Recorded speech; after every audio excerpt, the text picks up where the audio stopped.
Dr. Alan Murutor Commissioner Ministry by'amagara kandi urukujunanwa kurwanisa endwara z'urukutura nashaba district ziri hansharo n'ihanga rya Rwanda kuzahabuzora misho okureba ngo endwara ya Marburg tiyataha mu Uganda.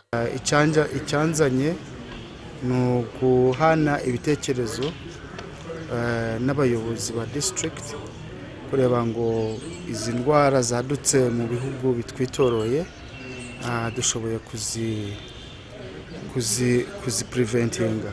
Oguyaba na Uganda haba kachiko ka Kisoro District Task Force okureba ko bakutaho imiringo yo kurwanisa endwara eji obutataha mu Uganda. Ducondoje ukuntu ko uburwayi buri kugenda mu bihugu bitwitoroye kabura uburwayi bwa mpox cyangwa bwa Marburg tukabumenya ukuntu ko bufata abantu tukabyigisha abantu bacu kugira ngo mu communities zegere ibyo bihugu cyangwa no munda mu district hagize uwabona umuntu ufite uburwayi bwerekana icyo gishushanyo cya mpox cyangwa icya Marburg bashobore kumuyobora.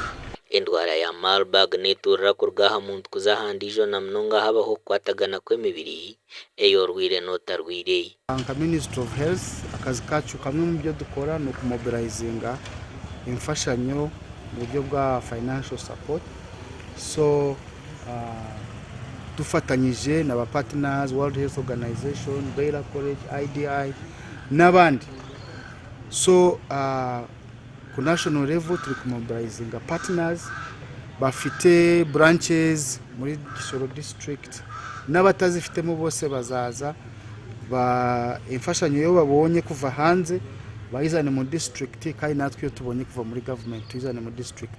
Amakuraga gashakwa Kate atuzarire.